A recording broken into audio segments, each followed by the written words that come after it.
Good morning, class. Today we'll start our microeconomics. We'll start with chapter number 1, introduction part. Firstly, to know about microeconomics, we should understand what do you mean by economy. Economy means it is a system which provides people the means to work and earn a living. That means it is a system. For example, in Indian economy provides us the many fields, for example, agricultural facilities, transportation, and many other sectors to provide the livelihood of people. Okay, so economy is a system which provides people the means to work. Firstly, the work, for example, different types of sector, for example, your tourism, your transportation, your agricultural fields, your manufacturing, your factories, etc., and earn a living where you can earn some kind of income. Nextly, there are three vital processes of economy. These are, first one is production. Production means to produce something.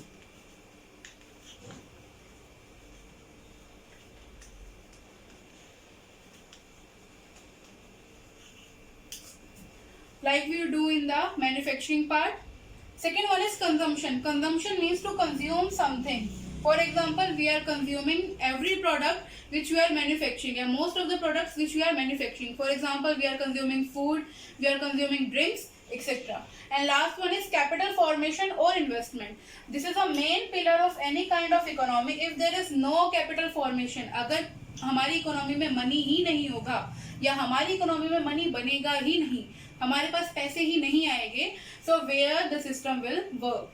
So it is a very important part of our economy. Our next topic is why study economy.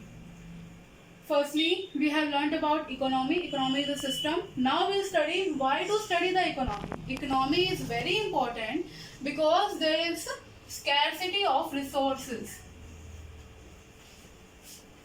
Now, what do you mean by scarcity? Scarcity means that our resources are limited, but our wants are very much exceeding. That is, when demand is Now we have discussed about what do you mean by economy. Now we'll discuss about why to study economy. Economy is a very important concept for every person. We have to study economy because of the problem of scarcity. Scarcity means when the resources are very limited, but our needs are very much unlimited. For say, the supply is very limited in terms of our demand. For example, in petrol is limited in the world, but the growing need of petrol, the growing need and importance of petrol is increasing and increasing, and that's why its demand is increasing. And if its demand is increasing, it is not able to meet up the supply. So this is a problem of scarcity. Scarcity is not the only problem because the resources are limited, but it is also a problem because the resources have alternative uses. Alternative uses means they can be used in different ways. For example, if we take the petrol is not only used in vehicles, petrol can be used in any kind of machinery,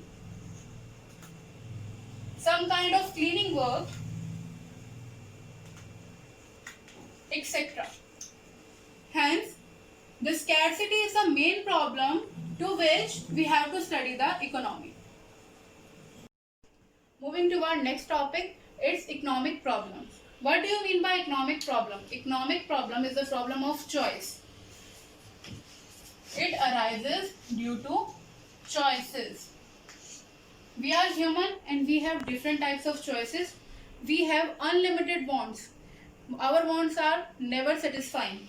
For say, if I have 10 rupees, I'll desire for 100. When I will achieve 100, I'll desire for 1000. If I gain 100, then I'll desire for 10,000 or more. Likewise, human wants are unlimited. So, because of our choices and our unlimited wants, economic problem arises. There are mainly three types of economic problem. First one is scarcity of resources. As we have discussed in the scarcity concept, that the resources are very limited. Resources are very limited and Due to less supply and excess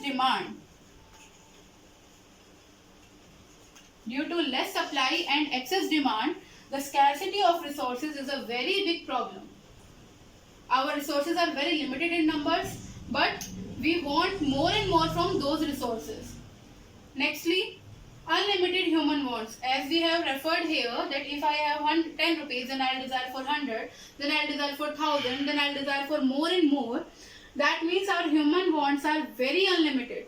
If I have one car, I'll desire for a very big house. If I get a house, then I'll desire for something else. Then I'll desire for something else. So, it means our human wants are very much unlimited and these are never satisfying. Lastly, alternate uses. Alternate uses means, as we have discussed before in the scarcity concept, alternative uses means that a thing can be put in various types of production or various types of work. For example, as we have taken the example of petrol, petrol can be used in machinery as well as your cars, as well as your generators, some kind of cleaning work, etc. Likewise, if we take water, water can be used in many kind of production and many kind of household work, many kind of other works. So these are the main three problems. First one is scarcity of resources. That means our resources in nature are very limited in numbers. Secondly, unlimited human wants. That means we human are very desirable people. We are not satisfying with any kind of thing.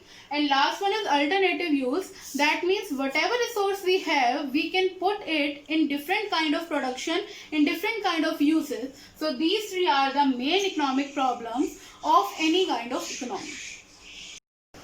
Next topic is, what do you mean by economics?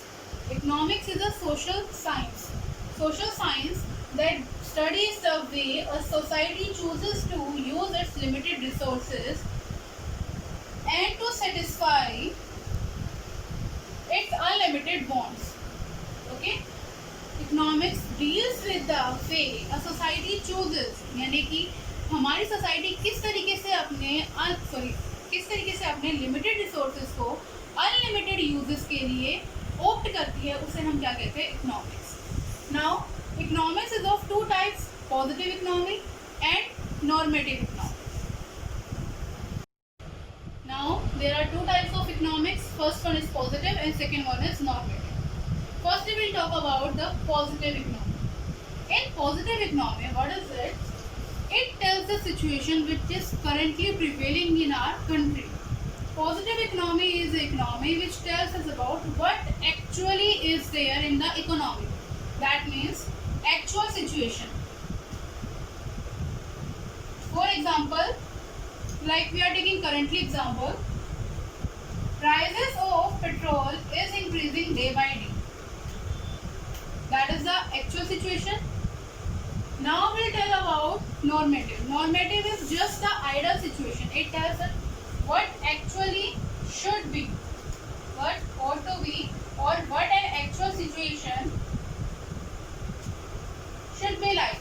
For example, if you are taking positive, in positive you are taking that prices of petrol are rising day by day. But ideally for economy, it is very good that prices should be less. Yeah, prices should drop out. But actually it is not like that. Okay, so the main difference between both of the economics is, this tells the actual situation which is prevailing in the economy, and this tells the ideal situation which should be prevailing in the economy for the benefit and welfare of the people. Also, this gives no value judgment. It gives no value judgment. That means ये आपको कोई benefit नहीं दिखा रही है कि अगर हमने ये चीज़ कर दी तो इसका क्या बेनिफिट हो रहा है. जैसे कि अगर हमने प्राइस हाइकिंग कर दी, तो प्राइस हाइक करने से अगर हमने पेट्रोल के प्राइस हाइक करे हैं तो पेट्रोल के प्राइस हाइक करने से हमें क्या बेनिफिट हो रहा है या क्या लॉसेस हो रहा है. It will not work on that, but this will work on that. ये आपको वैल्यू जजमेंट प्रोवाइड करेगी कि अगर हमने पेट्रोल के दाम बढ़ा दिए, पेट्रोल के प्राइसेस को अगर हम हाई कर रहे हैं, तो हमें रिजल्टिंग में क्या क्या प्रोवाइड होगा और क्या क्या हमें लॉसेस फेस करने पड़ेंगे. So basically positive is actual situation and normative is the ideal situation. Nextly, we'll discuss about microeconomics and macroeconomics. When we are discussing about microeconomics, look at here, micro means that is individual.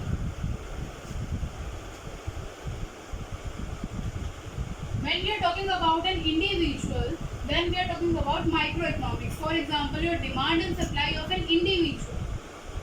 Now coming to macroeconomics, macroeconomics means when we are discussing about aggregate, yeah, as a whole. When we are talking about all or aggregate, that means complete nation, combined demand, combined supply and combined economy. Okay, so microeconomics is a very small concept, whereas macroeconomics is very wide concept. It includes the demand and supply of an individual, whereas macroeconomics, it includes the demand and supply of aggregate as a whole. Now moving to our next concept is central problems of an economy. Central problems of an economy means in an economy what we should produce to satisfy the wants of people, how to produce and for whom to produce. For say if I am making some kind of bread, तो वो bread मैं किसके लिए बनाऊं, कितना बनाऊं और कैसे बनाऊं, मशीन से बनाऊं या फिर मैं लेबर का यूज़ करूं, रिच पीपल के लिए बनाऊं, ब्रांडेड बनाऊं या फिर पुअर पीपल के लिए बनाऊं, लो क्वालिटी प्रोडक्ट बनाऊं. तो इन सारी प्रॉब्लम्स को सॉल्व करने के लिए we have to study central problems of an economy. There are mainly 3 types of central problems. What to produce, next one is how to produce and next one is for whom to produce. Firstly, we'll discuss about what to produce. What to produce is a problem which deals with what products are to be produced in the market to satisfy human wants. For example, अगर यहाँ पे एक war time चल रहा है, लड़ाई चल रही है, कहीं पे झगड़ा चल रहा है, so we'll produce more kind of bullets, guns, that jute bags या मेडिकल सप्लाईज एक्सेट्रा. वेयरएज अगर बहुत ही पीस टाइम है, दूर दूर तक हमें लग रहा है कि कोई वार नहीं होने वाला, सब कुछ सब हेल्दी है, so we'll produce more type of your consumable goods या healthy goods. For example, your bread and butter will produce more eatable products, will produce more enjoyment products. For example, play station हमने बना लिए या छोटे छोटे type के games हम बना रहे हैं. So that depends on the time. Nextly, capital products. Capital products means if you are making more of machineries, आप मशीन मार्केट के लिए बना रहे हो, आगे सेल आउट करने के लिए बना रहे हो, या कंज्यूमरेबल गुड्स आप लोगों के पहनने के लिए या कंज्यूम करने के लिए बना रहे हो. जैसे अगर आप सिर्फ कपड़े बनाते हो, if you are making clothes, that means you are making consumerable product. And if you are making some kind of cars और machines to work in engineering firm, so that will be your capital good. Next one is how to produce. How to produce is a very typical problem. Labor intensive technique and capital intensive technique. Labor intensive technique means we are using more labors. हम ज़्यादा human power use कर रहे हैं as compared to our machineries. As vice versa, CIT means capital intensive technique. That means we are using more of capital, more of machineries as compared to labor. For example, India is very populated country. यहाँ पे आपको labour बहुत ज़्यादा easily मिल जाएगी और बहुत cheap rate से मिल जाएगी.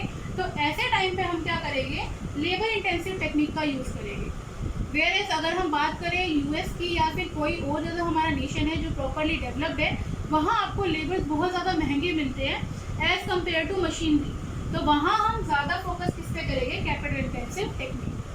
Lastly, for whom to produce, किसके लिए बनाया जाए. हमने गुड्स सेलेक्ट कर लिए क्या बना रहे हैं, हमने ये सेलेक्ट कर लिया किस मेथड से बना रहे.